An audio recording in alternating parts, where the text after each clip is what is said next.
वहीं दिल्ली एनसीआर के कई इलाकों में बारिश हो सकती है। अगले कुछ घंटे में भारी बारिश का अनुमान है। आईएमडी ने बारिश को लेकर अलर्ट भी जारी कर दिया है। राष्ट्रीय राजधानी दिल्ली से लेकर देश के सभी हिस्सों में मानसून छा गया है। वीकेंड की बात करें तो शनिवार रविवार को झमाझम बारिश की संभावना है।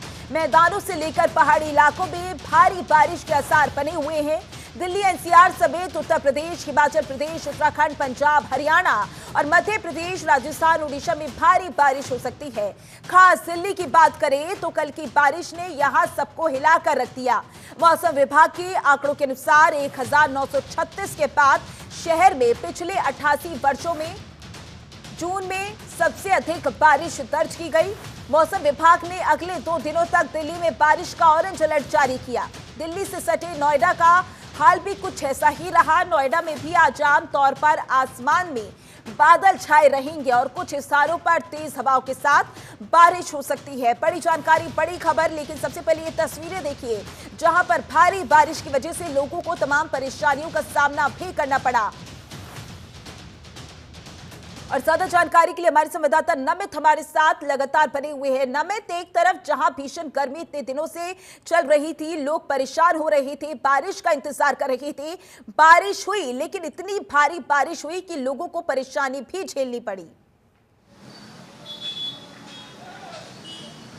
देखिए, बिल्कुल निश्चित तौर पर जिस तरीके से हम कहे कि कल 4 से 5 घंटे जो बारिश हुई उससे लोगों को एक तरफ से राहत मिली तो दूसरी तरफ से आफत का सामना भी लोगों को खासतौर पर दिल्ली वासियों को करना पड़ा, क्योंकि कल 4 घंटे के अंदर जो बारिश हुई थी, मौसम विभाग के अनुमान के अगर हम बात करें तो 228 मिलीमीटर बारिश जो है वो उस 4 घंटे में हुई, यानी कि पिछले 88 साल का रिकॉर्ड जो था वो कल की बारिश ने तोड़ा है। अमूमन अगर हम बात करें तो मानसून के दौरान दिल्ली में जितनी बारिश होती है उसका 30% बारिश जो है वो एक ही दिन में हो गई, जिस वजह से हमने कल देखा कि दिल्ली के कई इलाकों के अंदर जल भराव की स्थिति देखी गई। दिल्ली में इस बारिश की वजह से तकरीबन 5 लोगों की जो मौत की खबर थी वो भी कल हमने देखी। आईजीआई एयरपोर्ट का एक हिस्सा गिर गया था जिसमें एक कैब ड्राइवर की मौत हो गई थी। इसके अलावा 2 लोगों की मौत जो है वो दिल्ली के अंदर करंट लगने से भी हुई थी। कुल मिलाकर 5 लोगों की मौत हुई थी। लेकिन आज अगर मौसम विभाग की बात करें तो हालांकि यूं तो मौसम विभाग ने कहा कि अगले 1 सप्ताह तक पूरे उत्तर भारत में बारिश जो है वो लगातार जारी रहेगी। आज के अगर हम बात करें तो 55% बारिश का अनुमान जो है वो मौसम विभाग ने जताया है। न केवल दिल्ली बल्कि हरियाणा, उत्तर प्रदेश, राजस्थान, उत्तर भारत के तकरीबन कई ऐसे राज्य हैं जहां पर आज पूरे दिन भारी बारिश की आशंका जो है वो जताई है। हालांकि अभी दिल्ली के अंदर उमस भरी गर्मी जो है वो पिछले 2 घंटे से हो रही है। बीच बीच में जो काले बादल है वो जरूर आते हैं, लेकिन इंतजार आज भी है कि आखिर बारिश कब आएगी। लेकिन दिल्ली वासियों को कल हमने देखा कि ट्रैफिक का सामना करना पड़ा। ऐसे में चिलचिलाती गर्मी से तो राहत मिली है, लेकिन सड़कों पर बारिश के बाद गाड़ियां जो हैं वो रेंगती हुई जरूर नजर आ रही हैं। नमित, कल हमने ऐसी भी तस्वीर देखी थी जहां कई जगह हादसे भी हुए हैं। दिल्ली एयरपोर्ट की भी बात करेंगे जहां पर हादसा हुआ, लोग घायल भी हुए और एक की मौत भी हो गई। उसके बाद क्या कुछ अब इंतजाम देखे जा रहे हैं अगर भारी बारिश होती है तो इस तरीके के हादसे ना हो? देखिए, कल हमने देखा कि दिल्ली के अंदर चाहे दिल्ली सरकार हो या फिर एमसीडी हो या फिर एनडीएमसी हो, तीनों के ही दावों की पोल खुली।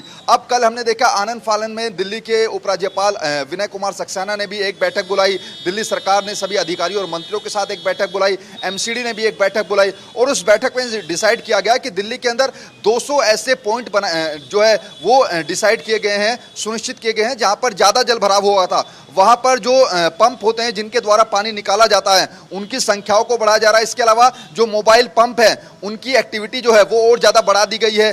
2 हेल्पलाइन नंबर जो हैं वो जारी किए गए हैं। एक हेल्पलाइन नंबर जिस पर आप कॉल करके जानकारी दे सकते हैं अगर आपके इलाके में जल भराव हुआ है।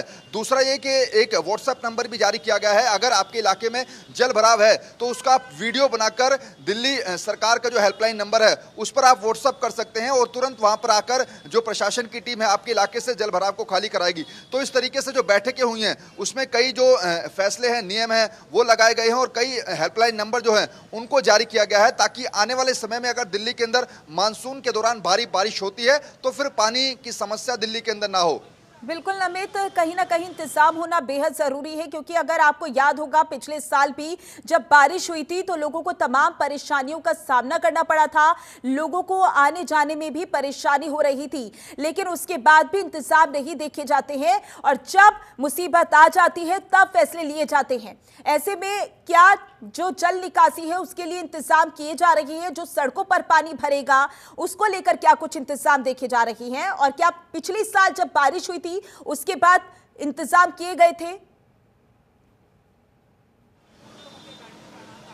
देखिए, अभी अगर हम बात करें, जैसे मैं बार बार कह रहा हूं कि कल जितनी बारिश हुई है इससे पहले 88 साल में एक दिन में इतनी बारिश हुई नहीं है। यही वजह है कि कल लोगों को समस्याओं का सामना ज्यादा करना पड़ा, क्योंकि कल एक साथ ही 228 मिलीमीटर बारिश महज 4 घंटे के अंदर हो गई। हाँ, ये जरूर है कि इससे सरकारें जो हैं या फिर प्रशासन है वो काफी अलर्ट हुआ, और कल आनन फान में हमने देखा कि सबने बैठकें बुलाई। हालांकि ये जरूर है कि अगले 4 से 5 दिन में अगर दिल्ली के अंदर इसी तरीके की बारिश होगी तो फिर दिल्ली के अंदर पानी की निकासी के लिए कुछ इंतजाम जो है वो ना केवल एनडीएमसी बल्कि दिल्ली सरकार और एमसीडी ने भी किए हैं। जैसे मैं बार बार बता रहा हूं कि जो मोबाइल पंप होते हैं जिनके द्वारा सड़कों से जल निकासी की जाती है उनकी संख्याओं को बढ़ाया गया है। इसके अलावा दिल्ली के अंदर कल जब पानी जो है वो सड़कों पर आया, उसमें एक सबसे बड़ी वजह यह भी थी कि जो बारापुला है उसके पास जो नाला है वो नाले का एक दीवार टूट गई थी, जिस वजह से नाला जो है वो ओवरफ्लो होकर गया था, जिसके कारण जो दिल्ली के लुटियंस के कई इलाके हैं वहां पर जल भराव की स्थिति देखी गई। तो ऐसे में जो नालों की सफाई काफी सालों से नहीं हुई है, उन नालों की सफाई जो है उनको करवाने का आदेश भी कल आनन फानन में जारी किया गया।